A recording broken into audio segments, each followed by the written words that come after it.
போட்டு செயல்படுத்தப்படுகிற ஒரு சூழலை உருவாக்குவதற்காக முடிவெடுப்பது என்று வரும்போது ஆட்சி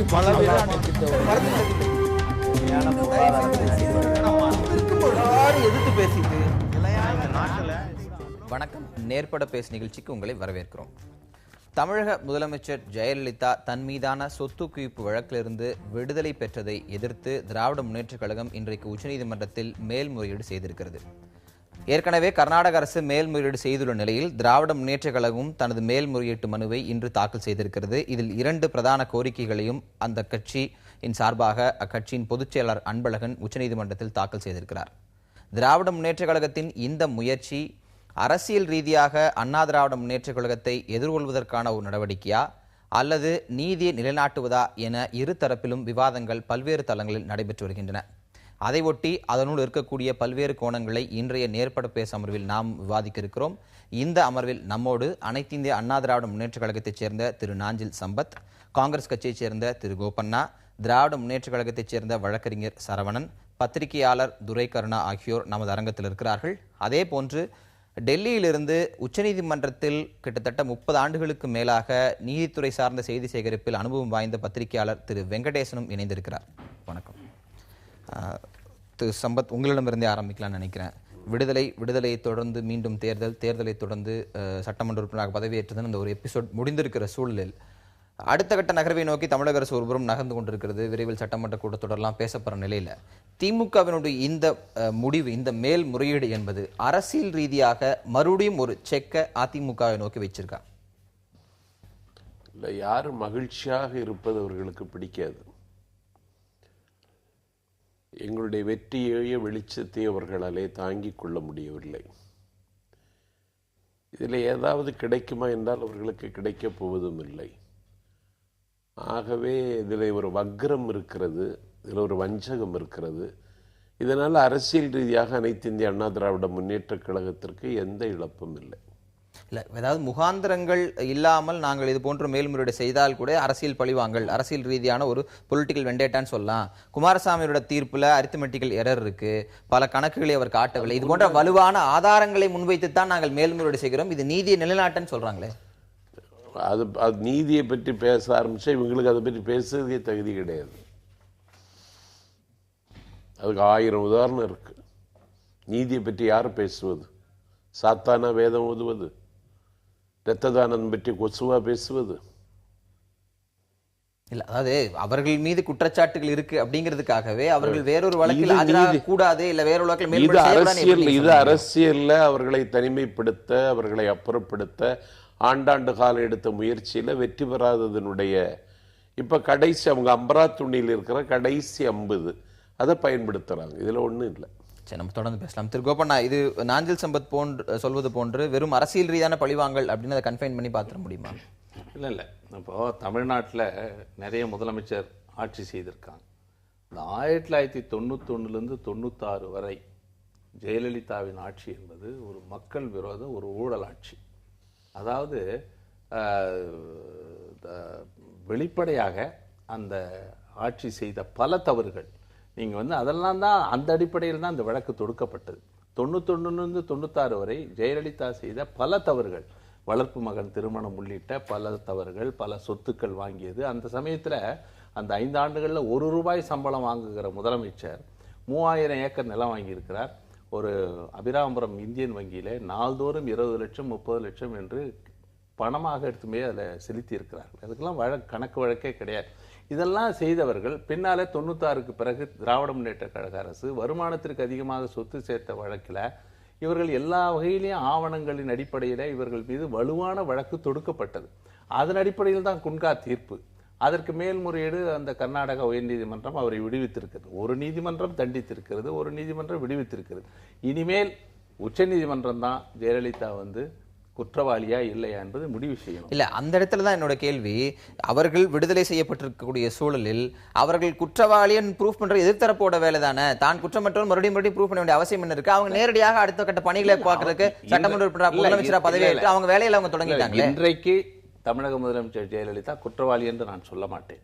ஏன்னா மேல்முறையீடு அன்பழகன் மேல்முறையீடு இந்த மேல்முறையீடு நோக்கமே அவர்களை அரசியல் ரீதியாக எதிர்கொள்ள முடியாமல் 2016 என்னோட கேள்வி முடிச்சு 2016 தேர்தலில் இதை ஒரு கருப்பொருளாக கொண்டு ஜெயலலிதாவுக்கு எதிரான அஸ்திரமாக அதை மாற்றுவதற்கு எதிர்க்கட்சியோட நோக்கம், அதில் காங்கிரஸ் கட்சிக்கும் உடன்பாடு இருக்கு. இல்ல அதுல அந்த நோக்கம் மட்டும் அந்த நோக்கம் கிடையாதுங்க. இதுல என்னன்னா, ஒரு குன்கா நீதிமன்ற அந்த விசாரணை நீதிமன்றத்தில் அவர் தண்டிக்கப்பட்டிருக்கார்.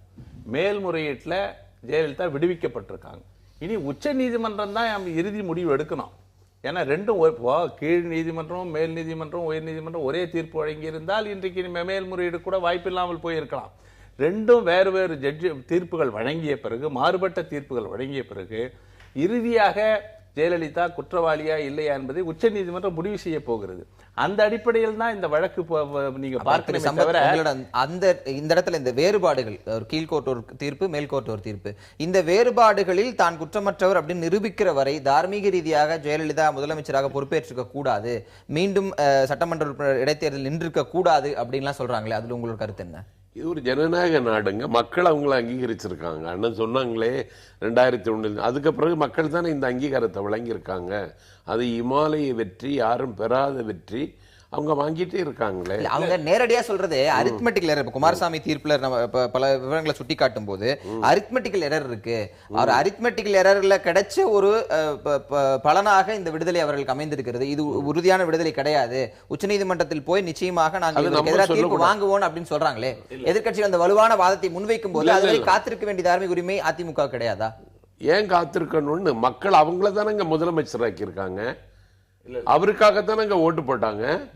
அந்த கடமை அவங்க செய்ய வேண்டாமா? மக்களினுடைய நம்பிக்கையை நிறைவேற்ற வேண்டிய கடமை அவங்களுக்கு செய்து அந்த வேலையை அவங்க செய்துட்டு இருக்காங்க. 91 to 96 வரைக்கும் இந்த மக்கள் விரோத ஆட்சிக்கு 96 தேர்தலில் ஜெயலலிதா தண்டிக்கப்பட்டிருக்கார். அவர் தோற்கடிக்கப்பட்டார். ஆனா 2001 மறுபடியும் மக்கள் அது வேற. நீங்க அந்த 5 ஆண்டு கால ஆட்சிக்கு மக்கள் மன்றம் அவரை தண்டித்திருக்கிறது.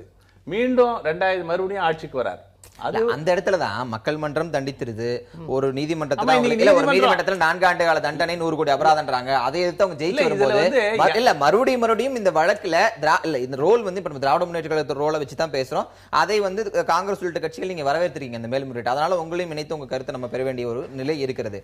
மீண்டும் மீண்டும் இது ஒரு விஷயத்தை மட்டுமே வைப்பதனால் எதிர்க்கட்சிகளுக்கு வேறு அஸ்திரம் இந்த அரசை நோக்கி வீச இல்லைன்னு சொல்றாங்களே. இல்ல, இந்த அரசுக்கு எதிராக பல விஷயங்களிலே கடுமையான கருத்துக்களை நாங்க சொல்லியிருக்கோம், விமர்சனம் செய்யறோம். நேற்று கூட அதானி ஒப்பந்தத்தை பற்றி கடுமையாக விமர்சனம் செய்யறோம். ஒவ்வொரு நாளும் விமர்சனங்கள் வருகிறது. அரசியல் வாழ்க்கையில ஒரு மாற்றத்தை ஏற்படுத்தும். அதாவது வருமானத்திற்கு அதிகமாக சொத்து சேர்த்த வழக்கு ஒரு பழிவாங்கும் நடவடிக்கை என்று உச்ச நீதிமன்றத்திலே ஜெயலலிதா அங்க மனு செய்து முறையிட்டார். அதெல்லாம் தள்ளுபடி செய்யப்பட்டது. இதுல வலுவான ஆதாரங்கள் இருக்கிறது. அதனால இது கர்நாடகாவில் இருக்கிற இந்த நீதிமன்றம் இதை விசாரிக்கணும் அப்படின்னு சொல்லி உச்ச நீதிமன்றம் தான் ஆணையிட்டு. உச்ச நீதிமன்றம் சொன்ன கருத்தின் அடிப்படையில் தான் இந்த வழக்குகள் நடக்குது. நீதி நிலைநாட்டவா அரசியல் நடவடிக்கைன்னு கேட்டா நீதி நிலைநாட்டம் தான் நீங்க கண்டிப்பா சொல்ல போறீங்க. ஆனால் 18 ஆண்டு காலம் இந்த வழக்கு நடந்து தற்போது எல்லாம் முடிந்திருக்கக்கூடிய சூழலில், விடுதலைன்னு வந்திருக்கக்கூடிய சூழலில் மீண்டும் நீங்க இதை எடுக்கும் போது இது பப்ளிக் மத்தியில என்ன மாதிரியான ஒரு ரிஃப்ளெக்ஷன் உங்களுக்கு கொண்டு போய் சேர்த்துன்னு நினைக்கிறீங்க? அதாவது பார்த்தீங்கன்னா இந்த வழக்கில் திமுக தன்னை எப்பொழுது இணைத்து கொண்டது என்பதை தான் முக்கியமாக பார்க்கணும். இந்த வழக்கில் எப்பொழுதெல்லாம் நீதி செல்லும் பாதையிலே தொய்வு ஏற்படுகிறதோ அப்பொழுதெல்லாம் திமுக தன்னை இந்த வழக்கில் இணைத்து கொண்டிருக்கிறது. இந்த வழக்கு 2004 கர்நாடகா உயர்நீதிமன்றத்துக்கு மாற்றம் செய்யப்பட்டது. அந்த கர்நாடகா நீதிமன்றத்தில் நடந்து வருகிறது. அப்பொழுதெல்லாம் நாங்கள் அந்த வழக்கில் சென்று எங்களை இணைத்து கொள்ளவில்லை. அந்த வழக்கு அதனுடைய பாதையிலே தான் சென்று கொண்டிருந்தது. இந்த 2011 செல்வி ஜெயலலிதா ஆட்சிக்கு வந்த பிறகு இந்த வழக்கை குலைக்கும் முயற்சி ஒன்று நடத்தப்பட்டது. அதாவது இந்த வழக்கில் ஃபர்தர் இன்வெஸ்டிகேஷன் பண்ணணும், கேஸ் முடிஞ்சு ட்ரையல் எண்டிங் ஸ்டேஜில் நாங்கள் இந்த வழக்கில் மீண்டும் மறு விசாரணை போலீஸ் அதிகாரியை வச்சு விசாரணை நடத்த போறோம்னு சொன்னாங்க. அந்த சமயத்தில் அன்பழகன், பேராசிரியர் அன்பழகன் ஒரு மனு தாக்கல் செஞ்சார். அந்த மனுவை உச்சநீதிமன்றம் ஏற்றுக்கொண்டு பேராசிரியர் அன்பழகன் சொல்வதும் கூற்றிலே உண்மை இருக்கிறது, இந்த வழக்கை நீதிமன்றம் தான் விசாரித்து முடிவெடுக்க வேண்டும், வேற யாரும் பண்ணக்கூடாதுன்னு சொன்னாங்க. அதுக்கப்புறம் பண்ணி வழக்கு சரியாக சென்று கொண்டிருந்தது. அப்பொழுது மீண்டும் திமுக உள்ளே செல்லவில்லை. மீண்டும் பவானி சிங் அப்படி என்பப்பட்ட அந்த பப்ளிக் ப்ராசிக்யூட்டர் உள்ளே வருகிறார். அவர் பல வேலைகளை அங்கே செய்து கொண்டிருக்கிறார். வழக்கின் போக்கு திசை மாறுகிறது. திசை மாறக்கூடிய சூழ்நிலையில் திமுக உள்ளே நுழைகிறது.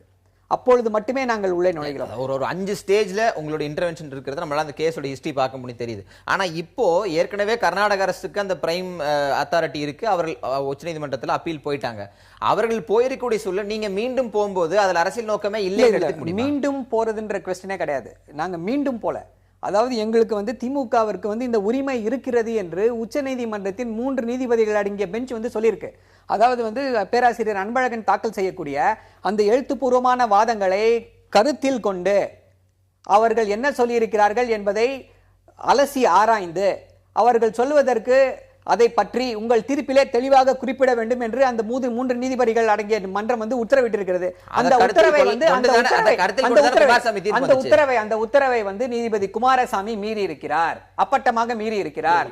அந்த ஒரே காரணத்திற்காக எங்களுக்கு உரிமை இருக்கிறது. இல்ல உங்களுடைய 50 பக்க டாக்குமெண்ட்டையும் எடுத்துக்கிட்டு கர்நாடக அரசினுடைய 50 பக்க டாக்குமெண்ட் உங்களுடைய ஒரு கிட்டத்தட்ட 80 பக்க டாக்குமெண்ட் எடுத்துட்டு தான் குமாரசாமி தீர்ப்பு வழங்கியிருக்காரு. இல்ல அதுதான் தவறு. அதுதான் அது அவரு நாங்கள் வந்து எங்களுடைய நீதிமன்ற இதுல வந்து அந்த எழுத்துப்பூர்வமான வாதங்களிலே நாங்கள் என்ன சொல்லி இருக்கிறோமோ அதை வந்து நீதிபதி குமாரசாமி கருத்தில் கொள்ளவில்லை.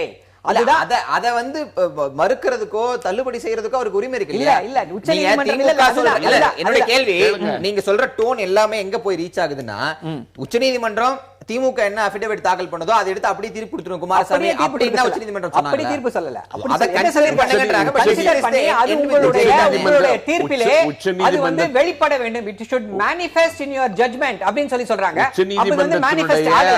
அந்த ஒரே காரணத்துக்காக தான் நாங்க அப்பீல் போறோம். இல்ல உச்சநீதிமன்றத்தினுடைய அந்த 3 நீதிபதிகள் இப்படித்தான் தீர்ப்பு அமைய வேண்டும், இதை கணக்கில் எடுத்துக்கொள்ள வேண்டும், இதை கருத்தில் எடுத்துக்கொள்ள வேண்டும் என்று சொல்லுவதே நீதியின் மீதான ஒரு அத்துமீறல், ஒரு ஆக்கிரமிப்பது. அது அப்ப சொல்ல வேண்டியதானே, அது உடனே சொல்ல வேண்டியதானே. அப்ப ஆக்கிரமிப்பு அதுன்னு சொல்ல வேண்டியதானே. அப்பவே துரைக்கண்ண ஒரு நிமிஷம் திரு வெங்கடேசனுடைய கருத்து கேட்டு வரேன். திரு வெங்கடேசன், எங்களுக்கு பிரைமா ஃபேஸ் இருக்கிறது. தீபக் மிஸ்ரா பெஞ்ச் கொடுத்திருக்கக்கூடிய டைரக்ஷன்ஸ் அடிப்படையில் எங்களுக்கு பிரைமா ஃபேஸ் இருக்கு. இதில் நாங்கள் நீதி நிலைநாட்டவே நாங்கள் இந்த மேல்முறையீட்டை செய்கிறோம் அப்படின்னு திராவிட முன்னேற்ற கழகம் சொல்றாங்க. அங்க இருக்கக்கூடிய சூழலில் திராவிட முன்னேற்ற கழகத்தினுடைய அப்பீல் எப்படி பார்க்கப்படுது? இல்லை, இப்போ திமுகவுக்கு வந்து 2003 வந்து உச்சநீதிமன்றம் வந்து திமுகவுக்கு வந்து இதை மேல்முறையீடு செய்யறதுக்கு லோக்கஸ் இருக்குன்னு அப்போவே தெளிவாக சொல்லிட்டாங்க. இதன் பிறகு இப்போ ஏப்ரல் 27 3 நீதிபதிகள் அவங்க தீர்ப்பு கொடுத்த பொழுது அந்த திமுக பொதுச் செயலாளர் அன்பழகன் அவருடைய வாதங்களை எழுத்துப்பூர்வமாக கொடுக்கணும். அவர் இப்போ சரவணன் சொன்ன மாதிரி அந்த வாதங்களை வந்து நீதிபதி குமாரசாமி கருத்தில் கொண்டு the argument should reflect manifest in the ஜட்ஜ்மெண்ட்னு அவங்க சொல்லியிருக்காங்க. இப்போ அதாவது அதில் வந்து அவர் இந்த ஏப்ரல் 27 தீர்ப்பில் என்ன சொல்கிறாங்கன்னா, the Kumaraswamy should consider the all aspects காம்ப்ரஹென்சிவ்லின்னு சொல்கிறாங்க. அப்படி பார்க்கும்போது இப்போ அவர் திமுக பொதுச் செயலாளர் என்ன சொல்கிறாருன்னா, இப்போ அந்த உச்சநீதிமன்றத்தில் வந்து காம்ப்ரஹென்சிவ்லி எவாலுவேட் பண்ணணும்னு சொன்ன அடிப்படையில் பார்க்கும்போது நீதிபதி குமாரசுவாமி நாங்கள் சொன்ன வாதங்கள் எதையுமே கருத்தில் கொள்ளாமல் இது மாதிரி ஒரு தீர்ப்பை வழங்கியிருக்காரு. இந்த ஒரு காரணத்திற்காகவே எங்களுக்கு இந்த வழக்கில் மேல்முறையீடு செய்வதற்கு முகாந்திரம் இருக்கிறது. அதை ஏற்றுக்கொண்டு இந்த ஜெயலலிதா அவர்கள் விடுதலை செய்யப்பட்டதை ரத்து செய்ய வேண்டும் என்று அவர்கள் கோரியுள்ளார்கள். இதில் வந்து அரசியல் இல்லைன்னு நம்ம முழுவதுமாக ஒதுக்கிவிட முடியாது. ஏன்னா அது இந்த அரசியல் காரணம் வந்து 2003 எழுப்பப்பட்டது.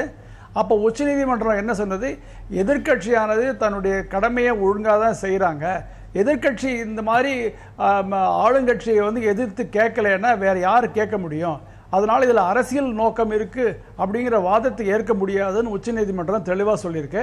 ஸோ அதையும் மேற்கோள் காட்டி தான் இப்போ அன்பழகன் அவர்கள் வந்து எங்களுக்கு லோக்கல் ஸ்டாண்ட் இருக்கு அப்படின்னு இந்த மேல்முறையீடை செஞ்சிருக்காரு. இல்லை, பொலிட்டிக்கல்லி அதை வாட்ச் பண்ணுறதுக்கான அந்த அத்தாரிட்டி அப்போசிஷன் பார்ட்டிக்கு இருக்கு அப்படின்னு உச்சநீதிமன்றம் சொன்ன தீர்ப்பை தான் தொடர்ச்சியாக அன்பழகன் தரப்பு சொல்லிக்கிட்டே இருக்காங்க. திரு துரை கருணாநிதி, இது பொலிட்டிக்கலா மோட்டிவேட்டட் கேஸ், பொலிட்டிக்கல் வெண்டேட்டா அப்படின்னு அதிமுக சொல்லிக்கொண்டே இருக்கிறார்கள். திமுக இல்ல நாங்க நீதி நிலைநாட்டத்தான் அப்படின்றாங்க. இந்த டிராவல் இருக்குல்ல, இந்த 18 ஆண்டு கால டிராவல், இப்போ இந்த வழக்கு, விடுதலை, தீர்ப்பு, மீண்டும் முதலமைச்சராக பதவியேற்பு, இந்த ஒட்டுமொத்த எபிசோட் மக்கள் மத்தியில் என்ன மாதிரியான ஒரு பிரதிபலிப்பை ஏற்படுத்தியிருக்கு? பொதுமக்கள் மத்தியில் பொதுவாகவே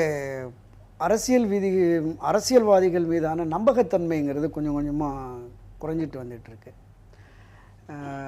இந்த வழக்கில் பல்வேறு வழக்குகளில் அரசியல்வாதிகள் அவங்க சம்மந்தப்பட்டிருக்கிறாங்க. அவர்கள் மீதான குற்றச்சாட்டுகள் நிறையா பரஸ்பரம் எதிர்க்கட்சிகள், திமுக ஆளுங்கட்சியாக இருந்தால் அதிமுக குற்றம் சாட்டுவதும், அதிமுக ஆளுங்கட்சியாக இருந்தால் திமுக குற்றம் சாட்டுவதும் பரஸ்பரம் நடந்துகிட்டு இருக்கு. இந்த விஷயத்தை பொறுத்தளவில், இந்த வழக்கை பொறுத்தளவில் 96ல் இந்த வழக்கு தனி நீதிமன்றத்தில் போடப்படுது. ஏறத்தாழ ஒரு 12 வழக்குகள்லேருந்து அவங்க விடுதலை ஆகிடுறாங்க. இந்த பிளசன்ட் ஸ்டே வழக்கு, கலர் டிவி வழக்கு, இந்த சுடுகாட்டுக்குறை ஊழல் வழக்கு, இது மாதிரி வழக்குகள்லேருந்து விடுதலை ஆகிடுறாங்க. 2001ல் மீண்டும் முதலமைச்சராக திரு ஜெயலலிதா அவர்கள் பொறுப்பேற்ற பிறகு அந்த மன்றத்தில் எதிர்க்கட்சி தலைவராக இருந்த திரு எஸ்.ஆர். பாலசுப்ரமணியம் ஒரு கருத்தை சொன்னார். இது மாதிரி இது அரசியல் ரீதியான வழக்கு, இந்த வழக்கை மன்றத்திலேயே நாம் தீர்மானம் போட்டு அந்த வாபஸ் பெறலாம் அப்படிங்கிற ஒரு கருத்தை முன் வச்சார். அப்போ அவங்க என்ன சொன்னாங்கன்னா, இல்லை, இது அரசியல் ரீதியாக என்னை பழிவாங்க போடப்பட்ட வழக்கு, அதை நான் கிட்டத்தட்ட ஒரு 12 வழக்குகள் அதை நிரூபித்து விடுதலையாகி வந்துட்டேன், எனவே இந்த வழக்கிலையும் நான் நிச்சயமாக நீதி நிலைநாட்டி விடுதலை பெறுவேன்னு சொன்னாங்க. ஏறத்தாழ 18 ஆண்டுகளுக்கு பிறகு அந்த வழக்கு கர்நாடகாவுக்கு போய் ஒரு தீர்ப்பு வந்தது. 4 ஆண்டு தண்டனை, 100 கோடி ரூபாய் அபராதங்கிற தீர்ப்பு. இந்த தீர்ப்புக்கு பிறகு தமிழகத்தில் இருக்கிற திராவிட முன்னேற்றக் கழகம் உள்ளிட்ட அரசியல் கட்சிகள்லாம் இதை எப்படி எடுத்துக்கிட்டாங்கன்னா, தமிழ்நாட்டில் இனி அதிமுகவிற்கோ ஜெயலலிதாவுக்கோ எதிர்காலமே இல்லை, ஒரு மிகப்பெரிய வெற்றிடம் விழுந்து விட்டது, இனி அவ்வளோதான், சாப்டர் க்ளோஸ் அப்படிங்கிற மாதிரியான ஒரு கருத்தோட்டம் இருந்து ஒரு கடுமையான விமர்சனங்கள் எழுந்தது. அது திரும்ப உயர்நீதிமன்றத்துக்கு போய் விடுதலை என்று வந்த உடனே அப்படிப்பட்ட ஒரு பின்னடைவு அதிமுகவுக்கு இல்லை, எங்களுக்கு எதிர்காலம் இருக்குங்கிறத நிரூபிக்க வேண்டிய கட்டாயம் செல்வி ஜெயலலிதா அவர்களுக்கு வந்தது. ஸோ அதன் அடிப்படையில் தான் அவங்க மீண்டும் முதலமைச்சர் ஆகிறாங்க, தேர்தலை சந்திக்கிறாங்க. 6 மாதத்திற்குள் சட்டமன்ற உறுப்பினராக தேர்வு செய்யப்பட வேண்டும் என்கிற விதியின் அடிப்படையில் வருகிறாங்க. இப்போ இந்த வழக்கை பொறுத்தளவில் திராவிட முன்னேற்றக் கழகம் நீதியை நிலைநாட்டுவதற்காகவே அப்படிங்கிறது முழுக்க அது அரசியல் ரீதியானங்கிறது வெளிப்படையாகவே மக்கள் மத்தியில் பரவலாக அதுதான் என்னுடைய கேள்வியும். ஒரு பிரதான அரசியல் கட்சி தனக்கு இருக்கக்கூடிய பிரதான எதிர்க்கட்சியை நோக்கி என்னென்ன அஸ்திரங்களை வீசுங்கிற உரிமை அந்த அரசியல் கட்சியை சார்ந்தது தானே. நிச்சயமாக அரசியல் ரீதியாக தன்னுடைய எதிர்க்கட்சி இப்ப மீண்டும் 6வது முறையாக ஆட்சிக்கு வரணும், ஆட்சி மாற்றத்தை கொண்டு வர வேண்டும் என்கிற ஒரு தீவிர பிரச்சாரத்தில் ஈடுபட்டிருக்கிற ஒரு பிரதான அரசியல் கட்சி தனக்கு எதிரான கட்சியை வீழ்த்த வேண்டும் என்கிற நோக்கம் இருக்கணும். அதுதான் அரசியல். ஸோ அந்த கண்ணோட்டத்தில் தான் அவங்க அதை பண்ணுறாங்க. இவங்களுமே இப்போ மேல்முறையீடு போய் சுப்ரீம் கோர்ட் போயிடுச்சு, கர்நாடகம் போயிருக்கு, திமுகவுக்கும் போயிருக்கு. அங்கே என்ன தீர்ப்பு வருங்கிறத பார்த்து மக்கள் மத்தியில் அந்த முடிவெடுப்பாங்க. இல்லை இப்போ அதாவது என்ன சொல்கிறாங்கன்னா, இது வந்து அரசியல் காரணங்களுக்காக செய்யப்பட்டது அப்படின்றாங்க. அதாவது அரசியல் காரணங்களுக்காக செய்யப்பட்டது அப்படின்னா, ஏதோ வந்து செல்வி ஜெயலலிதா வந்து ஒரு 20 ஆண்டு காலமாக வந்து தமிழகத்தை தொடர்ந்து ஆட்சி செய்து கொண்டிருப்பது போலவும், அவர் வந்து ஏதோ ஒரு தோற்கடிக்கவே முடியாத ஒரு தலைவி போலவும், அதிமுக என்பது வந்து ஒரு தோற்கடிக்கப்படவே முடியாத ஒரு கட்சி போலவும், ஏதோ திமுகவுக்கு வந்து வேற எந்த விதமான அஸ்திரங்களும் கிடையாது, அவர் சொன்னது போல ஏதோ அம்பராவில் இருக்கக்கூடிய கடைசி அம்பு அப்படின்றாரு. அதிமுகவை நிறைய தடவை தோக்கடிச்சிருக்கோங்க நாங்க. அப்படிப்பட்ட செல்வி ஜெயலலிதாவையே தோக்கடிச்சிருக்கோம். எங்க தலைவர் கலைஞரை வந்து இது வரைக்கும் தோத்தது கிடையாது. செல்வி ஜெயலலிதா வந்து தேர்தலில் தோத்து போயிருக்காங்க. ஈஸியா தோக்கடிக்கப்பட வேண்டிய ஆட்சி, தோற்க போகக்கூடிய கட்சி. இந்த 5 ஆண்டு கால ஆட்சியை பாத்தீங்கன்னா, இந்த 5 ஆண்டு கால ஆட்சியை பாத்தீங்கன்னா தமிழ்நாட்டுக்கு இது வந்து ஒரு சாபக்கேடு. தமிழகம் வந்து பொருளாதார வீழ்ச்சியை, கடுமையான பொருளாதார வீழ்ச்சியை சந்தித்திருக்கிறது. எந்த ஒரு புதிய திட்டமும் கிடையாது. என்னுடைய கேள்வி, அதே காலகட்டங்களில் நீங்க சொல்றது போன்று 96 இருக்கட்டும் இல்ல 2006 இருக்கட்டும், அப்ப இருந்த திமுக அதே நிலைமையில இப்ப இருக்கா? ஆமா, அந்த பலம் அப்படியே திமுகவுக்கு இருக்கு அப்படின்னு சொல்லிட முடியுமா? நீங்க எதை வச்சு பலம் இழந்து போயிருக்கு? நீங்க நாடாளுமன்ற தேர்தல் 37 தொகுதிகளும் அதிமுக 2004 அதிமுக 40 மேல தோத்து போச்சு. 2014 நாடாளுமன்ற தேர்தல் அனைத்து இடங்களையும் இழக்க வேண்டிய தேவை திமுக எங்க வந்து? 2004 அதிமுக 40 இடத்தையும் தானே இழந்து போச்சு. ஒரே ஒரு கருத்து, தோற்கடிக்க முடியாத தலைவர்னு நண்பர் சொன்னாரு, எனக்கு ஒரு நினைவு வருது. 1980ஆம் ஆண்டு அண்ணாநகர் பொது தேர்தல். அந்த அண்ணாநகர் பொது தேர்தலில் திராவிட முன்னேற்ற தலைவர் திரு கருணாநிதி அவர்களை எடுத்து HV அண்டை போடுறாங்க. அன்றைய மாலை பத்திரிகைகளில் எல்லாமே தலைப்புச் செய்தி என்னன்னா, திமுக தலைவர் கருணாநிதி தோல்வி, அண்டை வெற்றி. நான் அந்த களத்தில் இருந்தேன். ஆனால் இந்த தோல்வியை அறிவித்து விட்டு எவருமே எந்த அதிகாரியும் உயிரோட போக முடியாதுன்னு மிரட்டல் நடந்தது. திரு கா கிட்டு, ஆர்டி சீதாவதி. 40 வருஷத்துக்கு முன்னாடி இல்ல, நடந்துச்சுன்னா அதை இல்ல, சொல்லுங்க. இது வரலாறு, வரலாற்று பதிவு. வரலாறு எந்த வரலாறு எங்க பதிவு செஞ்சிருக்காங்க? ஆனா ஆதாரங்களோட அது இல்ல, சரியா இரவு 11 மணி கவுன்சில் தேர்தல்ல தோத்து போனாரு. களத்துல இருந்தவர் சொல்றாரு, ஏன் ஆத்திரம் வருது? களத்துல இருந்தவர் என்ன சொல்லலாம்? ஆதாரம் இல்லாம யார் வேணா எதை வேணா பேசலாம். யார் வேணா எது வேணா பேசலாம். வாக்கு எண்ணிக்கையின் போது நான் இருந்தேன். ஒரே ஒரு விஷயம், இந்த மாதிரி தோத்து போனாங்க. செல்வி ஜெயலலிதா இரவு தோத்து போனது இரவு போல இல்ல. 11 கிட்ட தோத்து போனாங்க. செல்வி ஜெயலலிதா தோற்கடிக்கப்பட்டார். தகவலை மட்டும் சொல்லிடுறேன். இரவு 11 மணிக்கு அகில இந்திய வானொலி சொல்லுது, திராவிட முன்னேற்ற கழக தலைவர் திரு கருணாநிதி அவர்கள் 600க்கும் மேற்பட்ட வாக்குகள் வித்தியாசத்தில் வெற்றி பெற்றதாக அவருடைய தேர்தல் ஏஜென்ட் கூறுகிறார். இரவு 11:05 மணிக்கு ரேடியோவில் சொன்னது. இது வரலாற்று பதிவு. அதை நான் சொல்ல இல்ல இல்ல இப்போ 2014 வந்து திராவிட திமுக முன்னேற்ற வீழ்த்த முடியும், கருணாநிதியை வீழ்த்த முடியாதா? திராவிட முன்னேற்ற கழகம், காங்கிரஸ் கட்சி யாராலும் முடியாது. ஏன் முடியாது? முடியாது. ஏன் திருவாரூருக்கு ஓட்டு வருது? இல்ல இல்ல அதாவது 2014 நாடாளுமன்ற தேர்தலில் அதிமுக வெற்றி பெற்றது, திமுக காங்கிரஸ் கட்சி தோற்கடிக்கப்பட்டது. அதுக்கு என்ன காரணம்னா 2004 இருந்து 2014 வரைக்கும் 10 ஆண்டுகள் நாங்கள் மத்தியில் ஆட்சி செய்திருக்கிறோம். மக்கள் ஆட்சி மாற்றம் விரும்பினார்கள், தமிழ்நாட்டிலே அதிமுகவுக்கு வாக்களித்தார்கள், அவ்வளவுதானே தவிர ஏற்கனவே அப்ப தமிழ்நாட்டுல அதிமுக தான் ஆளுங்கட்சி. ஆளுங்கட்சிக்கு எதிரான அலை அப்ப அடித்திருந்தால் அதை திராவிட முன்னேற்ற கழகம் அறுவடை செஞ்சிருக்கலாமே. வந்து நாடாளுமன்ற நீங்க சொல்ல மாதிரி பார்த்தா பாரதிய ஜனதா கட்சி எல்லா இடத்துலயும் ஜெயிச்சிரல. இல்ல அந்த தேர்தலை பொறுத்தவரை ஆட்சி மாற்றம் தான் காரணம் என்றால் தமிழகத்தில் பாரதிய ஜனதா கட்சி ஜெயிச்சிருக்கணுமே. இன்னொன்னு சொல்றேன், ஏன் ஜெயிக்கல? இல்ல இல்ல அதுல ஒரு விஷயம், 2004 இருந்து இந்த 10 ஆண்டு காலம் வந்து 2016 தேர்தல் நாடாளுமன்ற தேர்தல், டாக்டர் மன்மோகன் சிங் ஆட்சிக்கு புதிதாக சேர்ந்த 10 கோடி வாக்காளர்கள் ஆட்சி மாற்ற விரும்பினார்கள், ஆட்சி மாற்றம் நடைபெற்றது. அப்படித்தான் பார்க்க வேண்டுமே தவிர ஜெயலலிதா 96 மிகப்பெரிய தோல்வி சந்தித்தார். அதுக்குரிய தண்டனை அவர் பெற்றிருக்கிறார். ரொம்ப நேரம் போகலாம், இந்த தீர்ப்புக்குள்ள வரலாம். அதனால இந்த வழக்கை பொறுத்தவரை நான் என்ன சொல்றேன், நான் குற்றவாளி இல்லை நிரபராதி என்றால் நீதிமன்றத்தில் போய் அதை நிரூபிக்கணும். அதை தவிர்த்து விட்டு கடுமையாக வந்து வேறு வகைகளில் இதை பேசுவது அல்லது உள்நோக்கம் கற்பிப்பது கூடாது. ஏன்னா இன்றைக்கு வந்து ஜெயலலிதா குற்றம் செய்திருக்கிறார். இப்படி எதிர்த்தரப்பினர் முதலமைச்சரை நோக்கி வைக்கக்கூடிய குற்றச்சாட்டுகள் எல்லாம் அதை லிஸ்ட் பண்ணி பார்க்கும்போது முதல் விஷயமே குமாரசாமியினுடைய இந்த அரித்மெட்டிக்கல் எரர் அப்படின்னு தொடர்ச்சியாக அதை சொல்லிக்கிட்டே இருக்காங்க. அது குறித்த ஒரு தெளிவான விளக்கம் குமாரசாமியிடமிருந்து வந்ததாகவும் தெரியவில்லை. அதை எதிர்க்கட்சிகள் சொல்லும் போது அதை மறுக்கக்கூடிய ஒரு ஸ்டேட்மெண்ட்டோ இல்ல ஒரு இதுவோ அதிமுகவிடமிருந்து வந்ததாகவும் தெரியவில்லை. அதிமுக இதை வேண்டுமென்றே தவிர்க்கிறதா? என்ன நோக்கம்? இல்ல, அது ஒரு நீதிமன்றத்தில் இருக்கிற பிரச்சனை நம்ம எப்படி பேச முடியும்? இப்போ அர்த்தமெட்டிக் எரர்னு சொன்னா போயஸ் கார்டன்ல ரெனிவேட் பண்ணதுல ஸ்கொயர் ஃபீட்டுக்கு 28,000 ரூபாய் போட்டிருக்காரு குன்ஹா. இது அர்த்தமெட்டிக் எரர் இல்லையா? இதை சுட்டி காட்டி தான் அவர் தீர்ப்பே வழங்கியிருக்காரு. இதை மறுக்க வேண்டிய அவசியம் எங்களுக்கு இல்லை. எங்களுக்கு நீதி கிடைக்க போகுது, நியாயம் கிடைக்க போகுது, பார்த்துக்கலாம். இல்ல, இதே அரித்மெட்டிக் எரர் விஷயத்துல தான் திரு சரவணன், குன்ஹாவோட விஷயத்திலையும் குன்ஹாவோட தீர்ப்புலையும் பல எரர்ஸ் இருந்தது. முடிச்சிடறேன். ஆனால் அந்த எரரை வந்து ஜெயலலிதாவிற்கு எதிராக போன முடிவின் காரணமாக திராவிட முன்னேற்ற கழகமோ பிற எதிர்க்கட்சிகளோ அதை கண்டுகொள்ளவில்லை. ஆனால் இந்த எரர் ரொம்ப ரொம்ப வெளிப்படையாக ரொம்ப கிளாரிங்காக இருக்கிறது. ஆனால் அது சாதகமாக அமைந்த காரணத்தால் தான் எதிர்க்கிறார்கள் அப்படின்னு சொல்லல. இல்ல, அதாவது அரித்மெட்டிக்கல் எரர் அப்படின்னா குன்ஹா தீர்ப்புல வந்து எந்த விதமான தவறும் கிடையாது. நகை மதிப்பீட்டுல அவர் கூடுதலாக இன்ஜினியர்ஸ்னுடைய ரிப்போர்ட்டை வந்து ரொம்ப அந்த ரிப்போர்ட்டே வந்து அவர்கள் பிறல் சாட்சியம் கொடுத்த ரிப்போர்ட் எல்லாம் கூட அவர் முதல்ல என்ன கொடுத்தாங்களோ அதையே எடுத்துருக்காரு. பல விஷயங்கள் குன்ஹா தீர்ப்பு விமர்சனம் வச்சாங்க. இல்ல, விமர்சனம் வைப்பது என்பது ஒரு இது. அந்த விமர்சனத்தை வந்து அவர்களுடைய குற்றவாளிகள் தரப்பு வழக்கறிஞர்கள் வந்து உயர்நீதிமன்றத்தில் எடுத்து சொன்னாங்களா, அதற்கு வந்து உயர்நீதிமன்றம் வந்து அதை ஏற்றுக்கொண்டதா ஏற்றுக்கொள்ளவில்லையா, அதுதான் வந்து முக்கியமான கேள்வி. ஆனா இந்த அரித்மெட்டிக்கல் எரர் அப்படின்னு பார்த்தோம்னா இது ஏன் முக்கியத்துவம் பெறுது அப்படின்னா, இந்த வழக்கை பார்த்தீங்கன்னா என்ன சொல்றாரு நீதிபதி அப்படின்னா, செல்வி ஜெயலலிதா அவருடைய கூட்டாளிகள் வந்து தவறு செய்யவில்லை என்று அவர் சொல்லவில்லை. இவர்கள் தவறு செய்திருக்கிறார்கள். 2,18,00,000 ரூபாய் வருமானத்துக்கு அதிகமாக சொத்து சேர்த்திருக்கிறார்கள்.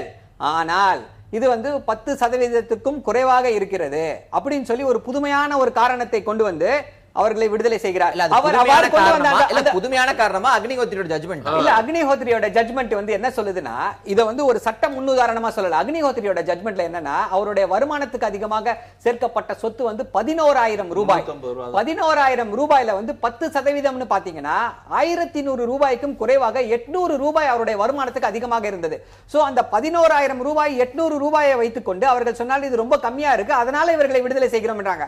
அப்ப நீங்க வந்து ஒருத்தர் வந்து 500 கோடி ரூபாய்க்கு வந்து சொத்து குவிப்பு வழக்கு வச்சிருக்காங்க அப்படின்னா, அவங்க வந்து 50 கோடி ரூபாய்க்கு மேல வருமானத்துக்கு அதிகமா சொத்து சேர்த்திருந்தா இந்த வழக்குல வந்து விடுதலை செய்ய முடியுமா? இந்த பிரசிடென்ஸ் நோக்கி திரு வெங்கடேசன் கேட்கலாம். திரு வெங்கடேசன், குமாரசாமியோட தீர்ப்புல அக்னிஹோத்ரியோட ஜட்ஜ்மெண்ட்டை ஒரு பிரசிடென்ட்டா எடுத்து அவர் இந்த ரிலீஃபை ஜெயலலிதா அவர் கொடுத்ததே சட்டத்திற்கு புறம்பானது, அக்னிஹோத்ரி ஜட்ஜ்மெண்ட்டினுடைய கண்டென்ட்டே வேற, அதை உதாரணமா எடுக்கக்கூடிய ஜெயலலிதாவின் வழக்கு கண்டென்ட்டே வேற அப்படின்னு ஒரு டிபேட் இங்க ரைஸ் ஆகுது. உங்களுடைய கருத்து என்ன? ஏன்னா அவங்க அந்த அக்னிஹோத்ரி சொன்ன கான்டெக்ட் வேற. இப்போ நம்ம சரவணன் சொல்ற மாதிரி அதில் வந்து ஒரு 11,000 சில்லறை இருக்கும் பொழுது அது 10%க்கு குறைவாக இருந்ததுன்னாக்க அதை வந்து ஓகேன்னு சொல்லிட்டு நம்ம அதை அக்செப்ட் பண்ணலாம். ஆனால் நீ இப்போ சரவணன் சொல்கிற மாதிரி 500 கோடி ரூபாய் சொத்து சேர்த்துவிட்டு அதில் வந்து 8%னா 40 கோடி தான் சேர்த்துருக்காரு, அதனால் விடுதலை பண்ணுறேன் அப்படின்னு சொன்னால், இப்போ 40 கோடிங்கிறது வருமானத்துக்கு அதிகமாக தானே இருக்குது. அதை வந்து எப்படி நம்ம வந்து அதுக்கு ஒரு பெனிஃபிட் ஆஃப் டவுட் கொடுத்து அவங்களை விடுதலை பண்ண முடியுமா அப்படிங்கிற கேள்வி தான் எழுது. இந்த விஷயத்தை அன்பழகனும் அதுதான் குறிப்பிடுறாரு. இல்லை, இந்த விஷயத்தை பொதுமக்கள் மத்தியில ஊடகங்கள், இணையதளங்கள் போன்ற விஷயங்களை பேசுற விவாதங்களை பார்க்கும்போது பொதுமக்கள் மத்தியில நீதித்துறை மீதே சில கேள்விகளை அவங்க முன்வைக்கிறாங்க. 1988 ஊழல் தடுப்பு சட்டத்துக்கு முன்பு வந்தது அக்னிஹோத்ரியினுடைய ஜட்ஜ்மெண்ட். அந்த சட்டம் வந்த பிறகு ரொம்ப கடுமையான ஊழல் எதிர்ப்பு நடவடிக்கைகள் எல்லாம் பல்வேறு அரசுகளும் நீதித்துறையும் எடுக்கக்கூடிய ஒரு சூழல்ல வருமானத்திற்கு அதிகமாக ஒரு வேறொரு நபர், ஒரு தொழிலதிபரோ இல்ல ஒரு வேறொரு நபர் செய்யறதுக்கும் ஒரு அரசு ஊழியராக மக்கள் பிரதிநிதியாக இருந்து செய்பவர் ₹1 வருமானத்துக்கு அதிகமாக சேர்த்தாலும் குற்றம் தான் அப்படின்னு சொல்வது சரியாக இருக்குமா? இல்ல இந்த ஜட்ஜ்மெண்ட்டை கோட் பண்ணி கொடுக்கறது எப்படி சரியாக இருக்கும்? அப்ப நீதித்துறையை 2 இடங்கள்ல மாறுபடுறாங்க. அப்ப எது சரி அப்படிங்கிற கேள்வி நீதித்துறை நோக்கி வைக்கப்படுகிறது. நீதித்துறை வல்லுநர்கள் இதுக்கு என்ன சொல்றாங்க? இல்லை, இது வந்து இப்போ நீங்கள் ப்ரிவென்ஷன் ஆஃப் கரப்ஷன் ஆக்டில் பார்க்கும் பொழுது இப்போ வந்து ஒருத்தர் வந்து வருமானத்துக்கு அளவுக்கு அதிகமாக சொத்து சேர்த்தாரா இல்லையாங்கிறத அவர் தான் வந்து என்னுடைய சொத்து வந்து வருமானத்துக்கு உட்பட்டு தான் இருந்து நான் வருமானத்துக்கு அதிகமாக சொத்து சேர்க்கலை அப்படின்னு அவர் தான் ப்ரூவ் பண்ணணுமே தவிர்த்து, இதில் வந்து இந்த ஆக்சுவலாக பெனிஃபிட் ஆஃப் டவுட் வந்து இப்போ ப்ராசிக்யூஷன் கொடுக்கும்போது அதில் வந்து ஒரு தவறான முன் உதாரணங்கள் ஏற்படுறது. இப்போ இந்த அக்னிஹோத்ரியுடைய தீர்ப்பை நம்ம முன் உதாரணமாக காட்டினா அப்போ எல்லாரையுமே 8%க்கு உட்பட்டு நம்ம அளவுக்கு அதிகமாக சொத்து வாங்கலாம், ஏன்னா இது 8%க்குள்ளே தான் இருக்குது அப்படின்னு ஒரு தவறான ஒரு முன்னுதாரணம் ஏற்பட்டுவிடும். அதனால தான் உச்சநீதிமன்றம் இது போன்ற வழக்குகளில் ஒரு தெளிவான தீர்ப்பு வழங்கணும் அப்படிங்கிறதுக்காக தான் இந்த கர்நாடக அரசும் திமுக பொதுச் செயலாளரும் இந்த மேல்முறையீடு செஞ்சுருக்காங்க. இதில் வந்து எந்த யார்ட்ஸ்டிக்கு அப்ளை பண்ணணும் அப்படிங்கிறத உச்சநீதிமன்றம் தான் தெளிவு பண்ண முடியும். இல்ல, ஆனா கர்நாடக அரசினுடைய விஷயத்துல இது போன்ற இந்த பிரசிடென்ட்டை கோட் பண்ணி அவங்க விவரங்களை சொன்னது போன்று நமக்கு செய்திகள் இல்ல, இது போன்ற தகவல் இல்ல. ஒட்டுமொத்தமாக இந்த தீர்ப்பு, அந்த தீர்ப்பு வழங்கப்பட்ட விதம், இதைத்தான் அவங்க திரும்ப கோட் பண்றாங்க. அப்ப எந்த இடத்துல இந்த அந்த 8% 10% கணக்கை நியாயப்படுத்த கூடாதுன்னு கர்நாடக அரசு சொல்லுது?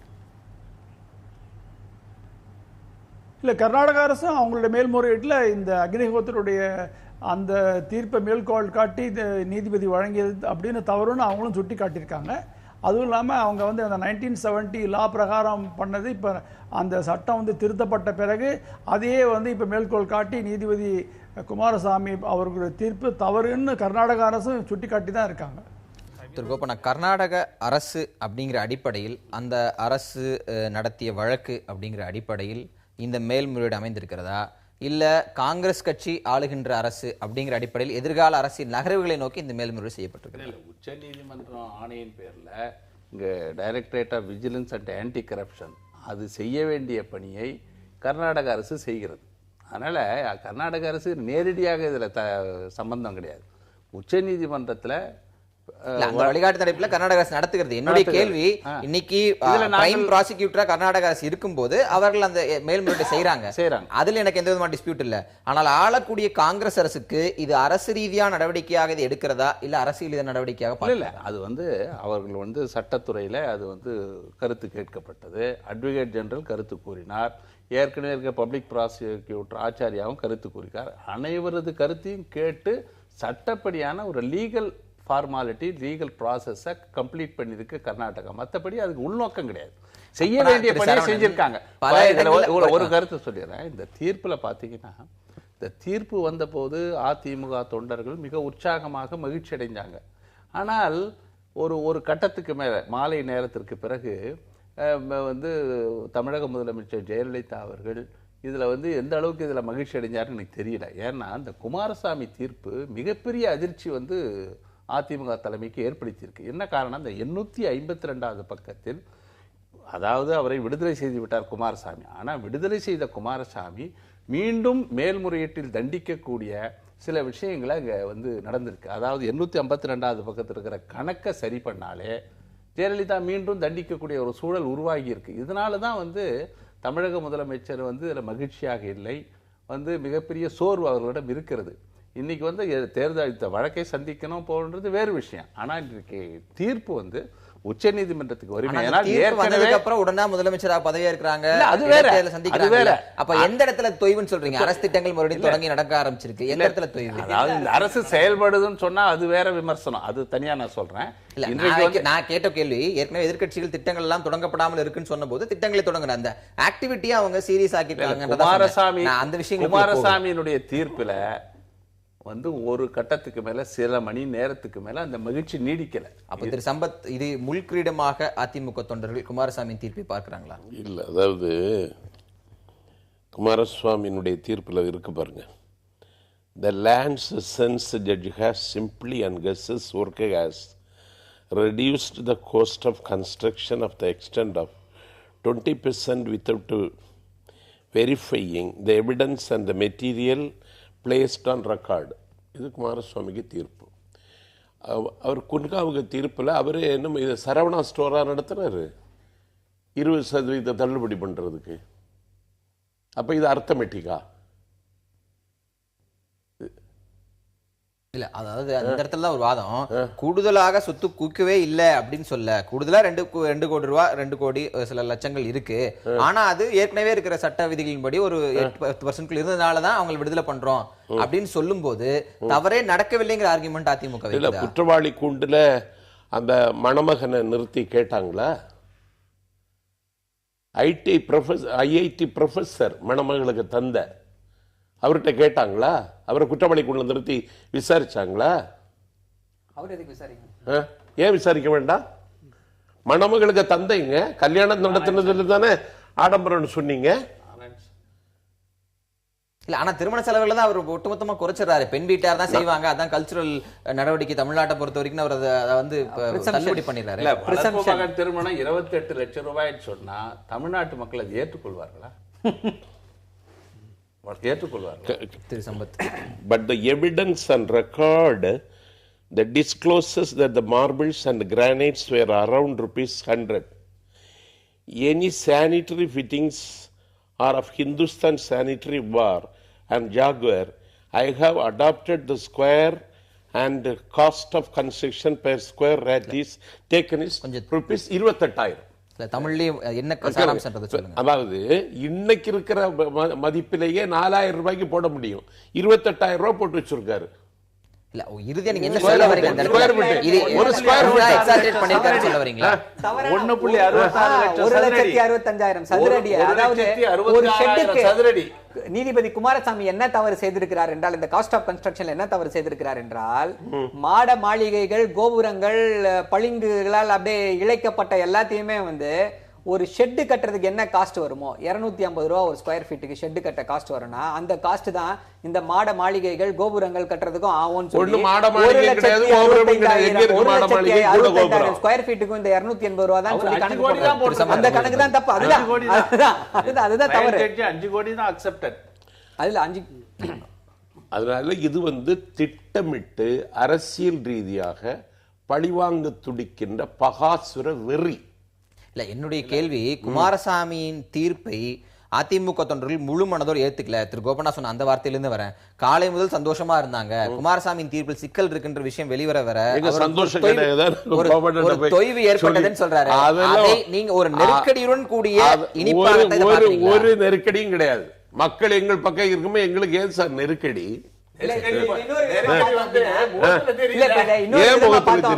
உச்சநீதிமன்றத்தில் இந்த வழக்கு விசாரணைக்கு வரப்போகுது. அப்போ வந்து செல்வி ஜெயலலிதா தரப்பு வழக்கறிஞர்கள் வந்து இந்த வாதத்தை வந்து வைக்க போறாங்க. அவர்களே வந்து இந்த தீர்ப்பு வந்து சரியான தீர்ப்புன்னு வாதாட முடியாது. இந்த தீர்ப்பு சரியான தீர்ப்பு வாதாடினாங்க அப்படின்னா வந்து குற்றவாளின்றது நிரூபணம் ஆயிடும். ஸோ அவர்களே வந்து இந்த தீர்ப்பு சரியில்லைன்னு தான் வாதாடும். திரு வெங்கடேசன், இந்த இடத்துல சரவணன் சொல்றது போன்று நிறைய பிரச்சனைகள் இந்த தீர்ப்பு அதிமுக தரப்புக்கு சாதகமாக வந்திருந்தாலும் நிறைய பிரச்சனைகள் இருக்கின்றன. மேல்முறையீடு என்பது ஒரு சிக்கலான நிகழ்வாக மாறும் அப்படின்னு சொல்றாரு. லீகலா என்ன மாதிரியான பாசிபிலிட்டிஸ் இருக்குன்னு நினைக்கிறீங்க? இல்லை, லீகலாக வந்து நீங்கள் பார்க்கும்போது ரெண்டு விதமான பாசிபிலிட்டிஸ் இருக்குது. இப்போ சாதாரணமாக வந்து இப்போ ஒரு வழக்கு மேல்முறையீடு செய்யப்படும் பொழுது ஒரு குற்றவாளி வந்து விடுதலை செய்யப்பட்டாக்க அந்த மேல்முறையீட்டும் பொழுது இவங்க வந்து அந்த கர்நாடக உயர்நீதிமன்ற தீர்ப்புக்கு இடைக்கால தடை விதிக்கணும் அப்படின்னு கோரியிருக்காங்க. ஆனால் சட்ட ரீதியாக இந்த மாதிரி இடைக்கால தடை விதிக்க முடியுமான்னா முடியாது. ஏனெனில் இந்த வழக்கை பொறுத்த வரைக்கும் ஒரு இடைக்கால தடை விதித்தா அது வந்து அந்த வழக்கிலுடைய ஒரு இறுதி தீர்ப்பு கொடுத்தா மாதிரி ஒரு ஆகிவிடும். அதாவது இப்போ குன்ஹாவுடைய தீர்ப்பு வந்து ரெஸ்டோர் ஆகிடும். அப்போ வந்து முதல்வர் ஜெயலலிதாவிற்கு டிஸ்குவாலிஃபிகேஷன் வந்துடும். அவங்க வந்து இப்போ பதவியிலையும் நீடிக்க முடியாது. ஸோ அது மாதிரி ஒரு சூழ்நிலையை உச்சநீதிமன்றம் நிச்சயமாக ஏற்படுத்தாது. அதற்காக இப்போ கர்நாடக அரசு வந்து வேறு விதமான வாதத்தை முன்வைக்கலாம். அதாவது இந்த வழக்கு வந்து நீதிபதி குமாரசுவாமி முறையாக விசாரிக்கலை, அதனால் இந்த வழக்கை மீண்டும் வந்து it should be remitted back to the high court for fresh trial அப்படின்னு ஒரு வாதத்தை எடுத்தால் உச்ச நீதிமன்றம் இந்த வழக்கை விரைவாக முடித்து விசாரிக்கிறதுக்கு ஒரு பாசிபிலிட்டிஸ் இருக்கு.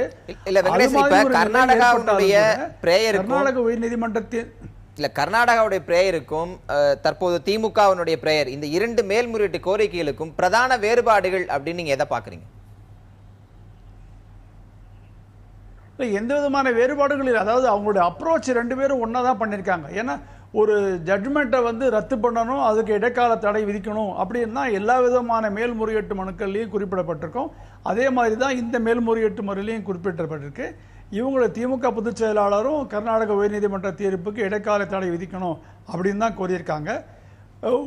ஒன்று ரெண்டு கிரவுண்ட்ஸை தவிர்த்து பொதுவான கிரவுண்ட்ஸ் எல்லாமே இது இருக்கு. இதில் வந்து அவர் என்ன சொல்றாரு, ஏன் மேல்முறையீடு பண்றேன் அப்படிங்கிறதுக்கு நியாயப்படுத்துறதுக்கு 2003 எனக்கு லோக்கல் ஸ்டாண்டி இருக்கு அப்படின்னு சொல்லி ஏப்ரல் 27 3 நீதிபதிகள் அளித்த தீர்ப்பில் என்னுடைய லோக்கல் ஸ்டாண்டி மீண்டும் நிரூபணமாகியிருக்கு, அதனால இந்த மேல்முறையீடு செய்ய வேண்டிய ஒரு கட்டாயத்தில் இது செய்யறோம் அப்படின்னு அவர் தெளிவாக குறிப்பிட்டார். என்றால் திரு சரவணன், அப்ரோச் ரெண்டு பேரும் ஒன்று அப்படின்னா திமுக தன்னை இணைத்துக் கொள்ள வேண்டிய தேவை சட்ட ரீதியாக எங்கு எழுந்திருக்கு?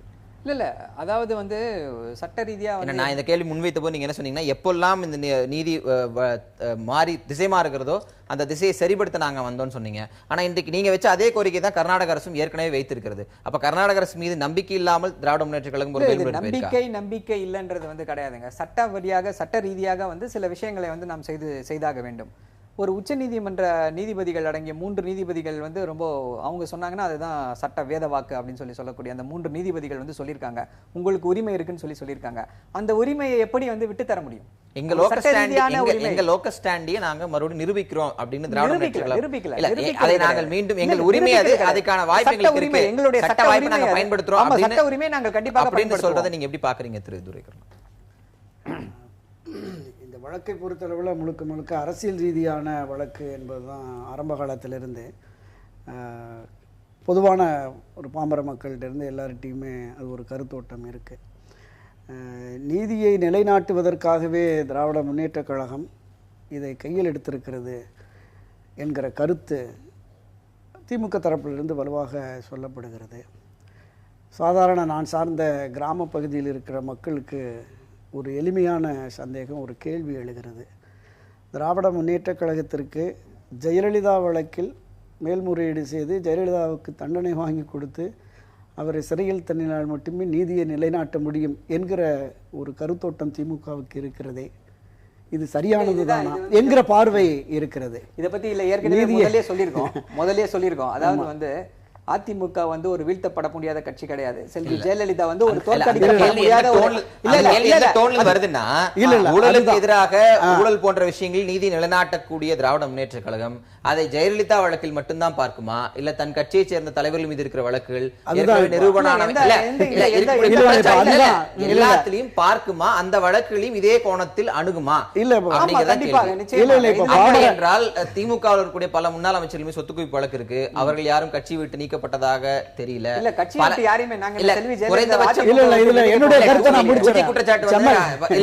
குற்றச்சாட்டு வந்து ராஜா ராஜினாமா பண்ணாரு, விசாரணை சந்திச்சாரு.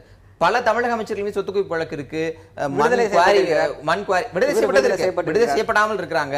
நீங்கள் இணைத்துக் கொண்ட சிலருக்கு சிறை தண்டனை கிடைச்சு அவர்கள் மீண்டும் விடுதலையாக இது போன்ற நிகழ்லாம் இருக்கும்போது இந்த குற்றச்சாட்டுகள் இருந்தும் நாங்க ஒரு கிளீன் பார்ட்டி அப்படிங்கிற அந்த நிகழ்வை திராவிட முன்னேற்ற கழகம் நடத்துமா? இல்ல திமுக இல்ல நான் என்னுடைய கருத்தை பதிவு பண்ணுறேன். இப்போ இந்த நீதியை நிலைநாட்டுதல் என்கிற ஒரு ஃபோர்ஸ் எடுத்துட்டு திமுக போற போது அதனுடைய பின்னணியை பார்க்கிறார்கள். பொதுமக்கள் மத்தியில் அதுக்கு ஒரு பின்னணியை பார்க்குறாங்க. எந்த விதத்தில் திராவிட முன்னேற்ற கழகம் நீதியை நிலைநாட்டி இருக்கிறது அப்படின்னு பார்க்குற போது நீங்கள் 1973 வரலாம். 73 சர்க்காரியா கமிஷன் ஒரு அறிக்கை சமர்ப்பிக்கிறது. 48 வழக்குகளை விசாரிக்கிறாங்க, 48 புகார்களை விசாரிக்கிறாங்க. 23 புகார்களில் குற்றச்சாட்டு உறுதிப்படுத்தப்படுகிறது. சர்க்காரியா வந்து அது அரசு வழக்கு தொடுத்து நடவடிக்கை எடுக்கலாங்கிற வரைக்கும் அந்த சர்க்காரியா கமிஷனுடைய அறிக்கை வந்திருக்கிறது. நீங்கள் அதில் ஒரு விஷயம் பார்க்கணும், யார் பணம் வாங்கி கொடுத்தேன் அப்படிங்கிற விஷயமே சொன்னாங்க. திமுக தலைவர் திரு கருணாநிதியுடைய உதவியாளராக இருந்த பின்னாளில் வைத்தியலிங்கம் சொல்றாரு. என்ன சொல்றாங்க அப்படின்னா கமிஷன் வந்து என்னன்னா சர்க்காரியா கமிஷன்றதே வந்து ஒரு போகஸ் இது. அதாவது எப்படின்னா எந்த விதமான ஆதாரங்களும் இல்லைன்னு உடனே அவர் வந்து சயின்டிபிக்கான முறையில பண்ணிட்டாரு. உன்னால கண்டுபிடிக்க முடியல, தவறே செய்யல, ஆதாரங்களே இல்லைன்னு உடனே இவர் வந்து அந்த அறிக்கையில குறிப்பிட்டிருக்காங்க சர்க்காரியா கமிஷனே போகஸ் அப்படின்னு எடுத்துக்கலாம். இல்ல சர்க்காரியா கமிஷன் சர்க்காரியா கமிஷன் வந்து எம்ஜிஆர் கொடுத்த ஊழல் புகார் அடிப்படையில் அமைக்கப்பட்டது. அது விசாரணை செய்தது. விசாரணை செய்து அந்த கமிஷன் வழங்கிய பரிந்துரையின் அடிப்படையில் வந்து எந்த வழக்கும் பதிவு செய்யப்பட்டு நீதிமன்றத்திலே நடந்து திராவிட முன்னேற்ற கழக தலைவர் கலைஞர் தண்டிக்கப்படலை. அது எம்ஜிஆரின் பெருந்தன்மை. நான் கேட்கிறேன் இந்த சர்க்காரியா கமிஷனுக்கு பின்னால 1977 முதலமைச்சராக எம்ஜிஆர் வரார். அந்த ஏற்கனவே கொடுத்த ஊழல் புகாரின் அடிப்படையில் சர்க்காரியா கமிஷன் பரிந்துரையின் அடிப்படையில் அந்த பரிந்துரையில் கலைஞருக்கு எதிராக ஆதாரங்கள் இருக்குமே, ஆனால் அதை பற்றி ஒரு வழக்கு தொடர்ந்திருக்கலாம். எதுவுமே செய்யல. நான் கேட்கறது ஒன்னே ஒண்ணுதான், இன்றைக்கு ஜெயலலிதா மீது ஒரு வழக்கு ஒரு நீதிமன்றம் தண்டிச்சிருக்கு. அதுபோல திராவிட முன்னேற்ற கழக தலைவர் கலைஞரையோ அல்லது மு.க. ஸ்டாலினையோ அல்லது கனிமொழியையோ அல்லது ராஜாவையோ யாரையாவது தண்டிக்கப்பட்டிருக்கிறார்களா? சொல்லுங்க, பேசுங்க. திரு சம்பத், இறுதி ரவுண்ட்ல இருக்கறனால இந்த திமுகவினுடைய மேல்முறையீட்டு பற்றியும் இந்த விவாதத்தினுடைய இறுதி கருத்து அவங்க என்ன கருத்து முன்வைக்கிறாங்க? நீதியை பற்றி பேசுவதற்கான யோகியதை திமுகவுக்கு இல்லை. நீதியை பற்றி அக்கறை இருக்குமானா செல்வ கணபதிக்கு எதுக்கு ராஜ்யசபா எம்பி? நீதியை பற்றி அக்கறை இருக்குமானா கல்கத்தாவில் செருப்பு வித்த இந்திரா குமாரிக்கு எதற்கு அங்கீகாரம்? யார் நீதியை பற்றி பேசுவது? திமுக அறக்கட்டளையினுடைய தலைவர் கருணாநிதி, திமுகவினுடைய தலைவர் கருணாநிதி. திமுகவினுடைய சொத்தல்ல அறிவாலயம், அறக்கட்டளையின் சொத்து. அறக்கட்டளையினுடைய சொத்தை திமுக என்ற கட்சி நடத்துவதற்கு இவர்கள் வாடகைக்கு வாங்கியிருக்கிறார்கள். வாடகை கொடுப்பதும் கருணாநிதி, வாடகை வாங்குவதும் கருணாநிதி. இதை விட ஒரு மோசடி எங்கேயாவது இருக்கா? இவங்களா நீதியை பற்றி பேசுறது? சரி, அது உங்க இறுதி கருத்து ரொம்ப சுருக்கமா. அதாவது இதுல ஒரு விஷயம் நீங்கள் தவறா எடுத்துக்க கூடாது. 2003 1000 கிலோமீட்டர் மதிமுக பொதுச் செயலாளர் வைகோ வந்து ஜெயலலிதா மீது ஊழல் அடிப்படையில் நடவடிக்கை எடுக்கணும்னு சொன்னப்போ ஜெயலலிதாவின் சொத்துக்களை பறிமுதல் செய்து கஜானாவில் ஒப்படைக்க வேண்டும் என்று அன்றைக்கு பேசியவர் நாஞ்சில் சம்பத். ஆக இதெல்லாம் இருக்கு. அந்த காலகட்டத்தில் கடுமையாக பேசியிருக்காங்க. அதனால இன்னைக்கு ஒரு நிலை எடுக்கிறார், அது வேற விஷயம். அப்படின்னா காங்கிரஸ் கட்சியும் அதிமுக கூட்டணி வச்சு நாங்க வந்து தமிழ்நாட்டுல காங்கிரஸ் கூட்டணி வச்சது உண்டு, கூட்டணி வச்சது உண்டு இல்ல. ஒரே நிமிஷம், கூட்டணி வச்சுட்டு இன்னைக்கு மாறி பேசித்தானே இருக்கீங்க. இப்பமே 96 ஜெயலலிதா மீது அந்த காங்கிரஸ் கட்சி கூட்டணி வைத்த போது அதை எதிர்த்து நாங்கள் தமிழ் மாநில காங்கிரஸுக்கு போனோம். அதற்கு பிறகு நம்ம காங்கிரஸ் இணைக்கப்பட்டு மறுபடியும் கூட்டணி போனமே இல்ல, தவிர கட்சி 96 நாங்கள் கடுமையா எதிர்த்தோம். மாறுவது என்பது அடிப்படையில் இந்த மாதிரி விவாதத்தில் அதை எடுக்க வேணாம்னு நினைக்கிறேன். இல்ல, அதுக்கு ஏன்னா என்ன நியாயமான காரணங்கள் என்கிட்ட பலரும் இருக்கு. பல கட்சி மாறினவங்க இன்னைக்கு வெவ்வேறு கட்சியில் நிலைப்பாடு இருக்காங்க. அதுக்குள்ள போக வேண்டாம். திரு சரவணன் வந்து நீங்க- அதாவது இந்த நிலையை பாத்தீங்கன்னா, எடுத்தார். இந்த நீங்கள் வைத்திருக்கக்கூடிய விவாதத்திற்கு வந்து மிக்க நன்றி. நேர்பட பேசல வந்து ஒரு அருமையான விவாதம். நீதியை நிலைநாட்டவா அப்படின்னு நீங்க கேட்டிருக்கீங்க. சோ நீதியை நிலைநாட்டவா அப்படின்னும் போதே வந்து அதோடைய மாற்று கருத்து என்ன வருதுன்னா, அப்ப நீதி பிறண்டு இருக்கிறதா அப்படின்னா கண்டிப்பாக நீதி வந்து இந்த வழக்குல வந்து பிறண்டு இருக்கிறது. நீதி பிறண்டிருக்கான்றது திரைப்பட நோக்கம் இல்ல. நீதி நிலைநாட்டவா நிலைநாட்டவா சொல்கிறது. திமுக சொல்வது இல்ல நீதி நிலைநாட்டவா நிலைநாட்டவான்னு போதே அதோட காரலரி வந்து அதுக்கு இன்னொரு காரணம் நேச்சுரல் காரலரி வந்து நீதி பிறண்டு இருக்கிறது. இல்ல, அது உங்களுடைய கருத்தா நீதி இருக்கட்டும். பிறண்டு இருக்கிறது என்பதால் தலைப்பு நீதியை அந்த கண்டிப்பாக அடிப்படையில் நிலைநாட்டுவதற்காக தான் திமுக வந்து இந்த வழக்கை கையில் எடுத்திருக்கிறது. இன்றைய அரசியல் நிலைப்பாடும் தேர்தல் நடைமுறைகளும் மாறாத வரையில் நிச்சயமாக இந்த அரசியல் கட்சிகளினுடைய செயல்பாடுகளில் எந்த மாற்றமுமே வராது. அதுவே உங்களுக்கு இறுதி கருத்து எடுத்துக்கிறேன். திரு வெங்கடேசன், ரொம்ப சுருக்கமா உங்கள் இறுதி கருத்து. இந்த மேல்முறையீடு வழக்கு எந்த திசையை நோக்கி செல்லும்? ஒரு மூத்த பத்திரிகை அடிப்படையில் உங்களை இறுதி கருத்தை முன்வைங்க. இல்லை, இப்போ வந்து நீங்கள் ஃபேக்சுவலாக பார்க்கும்பொழுது இன்றைக்கி வந்து உச்சநீதிமன்றத்தில் ஒரு வழக்கு வந்த பொழுது 2013 ஆண்டில் போட்ட ஒரு மேல்முறையீட்டு மூலமே சீக்கிரமாக விசாரிக்கணும் அப்படின்ட்டு ஒரு வழக்கறிஞர் கோரிக்கை வச்சார். அப்போ தலைமை நீதிபதி சொன்னார், இப்போ 2008ஆம் ஆண்டு மேல்முறையீட்டு மனுக்களை தான் நாங்கள் எடுத்திருக்கோம். ஸோ 2013 வந்த மேல்முறையீட்டு மனுவை உடனடியாக விசாரிக்க முடியாது அப்படின்ட்டு யுவர் அப்ளிகேஷன் இஸ் ரிஜெக்டட் அப்படின்னு சொல்லி அதை தூக்கி போட்டார். ஸோ அந்த யாஸ்டிக்கை வச்சு பார்க்கும் பொழுது இப்போ 2015 தாக்கல் செய்கிற மேல்முறையீட்டு மனுக்கள் சாதாரணமாக இப்போ சுப்ரீம் கோர்ட்டில் இருக்கிற ப்ராக்டிஸை பார்க்கும் பொழுது சாதாரணமாக 5 அல்லது 6 வருட காலம் ஆகும். அப்பதான் அந்த மேல்முறையீட்டு மனு டிஸ்போஸ். இல்ல, நீங்க நார்மல் பிராக்டிஸ் சொல்றீங்க. ஆனா இதுக்கு முன்பு இந்த வழக்கை உச்சநீதிமன்றம் கையாண்ட விதங்களை பார்க்கும்போது அந்த யாஸ்டிக் பொருந்துச்சா? சொன்னது உச்சநீதிமன்றம். அந்த யாஸ்டிக் பொருந்ததான்னு தெரியல. 3 மாதத்தில் உச்சநீதிமன்றம் முடிக்க கடந்து போயிட்டு இருக்கோம். இப்போ வந்து மாறி சொல்ல முடியாது. இணையதளங்கள் வாயிலாக இந்த தலைப்பு குறித்து மக்களை நாம் கருத்து கேட்டிருந்தோம். ஜெயலலிதா விடுதலை எதிர்த்து திமுக மேல்முறையீடு செய்தது அரசியல் ஆதாயம், நீதி நிலைநாட்ட என்று நாம் இணையதளங்கள் வாயிலாக கேட்ட கருத்துக்களுக்கு அளித்திருக்கூடிய அந்த பதிலை பார்க்கலாம். ஜெயலலிதா விடுதலை எடுத்து திமுக மேல்முறை அரசியல் ஆதாயம் என்று 37% பேரும், நீதி நிலைநாட்டு என்று 63% தங்கள் கருத்துக்களை பதிவு செய்திருக்கிறார்கள். நிகழ்ச்சியில் கலந்து கொண்ட அனைவருக்கும் நன்றி. மீண்டும் ஒரு நேர்பட பேசாமல் சந்திக்கலாம். ஆட்சி பல